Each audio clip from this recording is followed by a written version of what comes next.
Chapter 14 The Flood. The radio was nearly done. He knew it the way he'd known things throughout the building of it, not by checklist, not by comparing his progress against a written plan, but by a quality of rightness that had been his only reliable instrument since the beginning. The chassis was wired.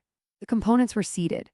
The antenna ran up through a hole he'd drilled in the window frame and up the exterior wall to the roof, where he'd fixed it to the chimney stack with wire and brackets salvaged from the school on his second visit.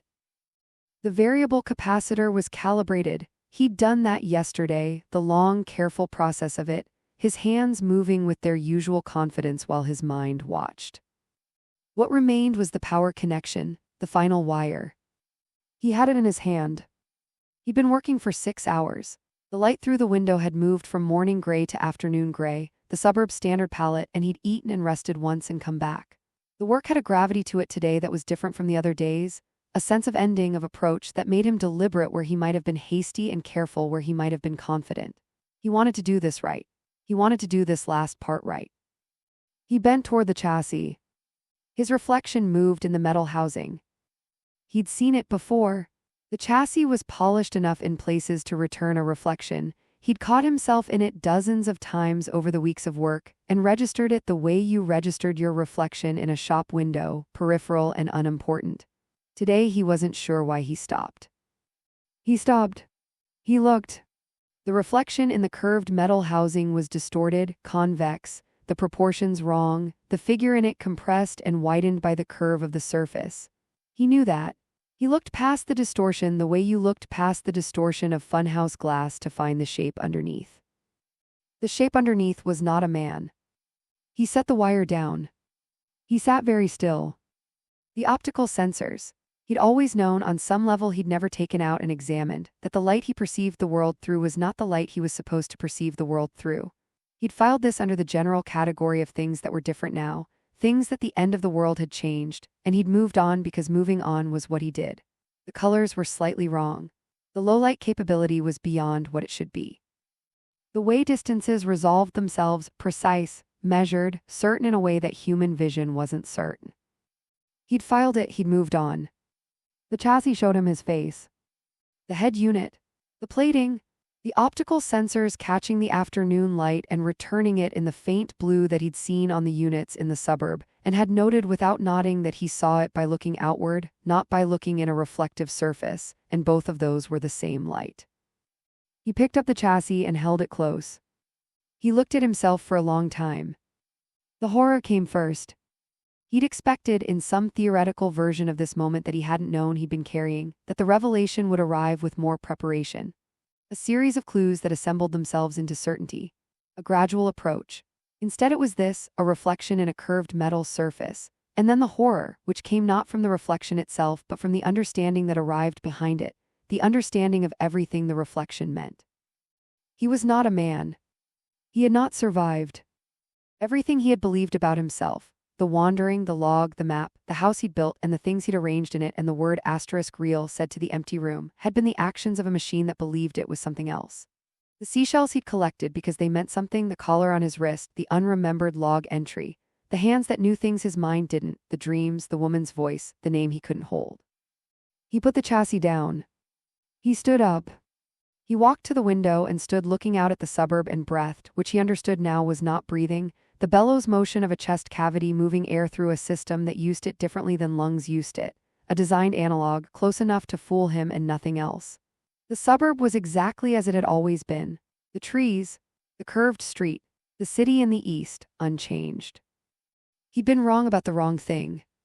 He hadn't been wrong that the world had ended. He hadn't been wrong about the ruins or the robots or the absence of people or the silence that the silence was. He'd been wrong about what was standing in the window looking at it. He didn't know how long he stood there. At some point the horror reached its edges. He could feel the edges of it, not the softening of it, not the diminishment, but the outer boundary, the place where it stopped and something else began. He stayed at the window and waited for what was on the other side of the boundary. It was grief. Not the horror grief of the first minutes, the kind that was really just horror with direction. This was the other kind, the specific kind. He stood at the window and grieved for Henry, for the man who had lived in the apartment with the seashells and the cat, and the landlady who came for rent and stayed for an hour. The man who had been invisible on a factory floor and had seen what needed to be seen and had carried it alone. The man who had packed a bag 4 days before he needed it and had fed his cat and unclipped a collar and walked 40 minutes through a deteriorating city to an empty factory to do the thing he decided to do. He grieved for that man. He stood at the window and let the grief be the size it was, which was considerable, and didn't try to make it smaller. Then the memories came. He hadn't expected that. He thought, in the analytical space that had opened up behind the horror and the grief, the part of him that was already trying to understand the architecture of his own situation, that the memories would be gone. That whatever had been transferred incomplete, the subjective texture of a human life too complex or too fragile for the process, leaving only the functional residue, the knowledge, the skills, the habits of attention. The seashells without the memory of finding them, the cat's name without the cat. He was wrong about that too. They came back the way water came back into a space that had been briefly emptied.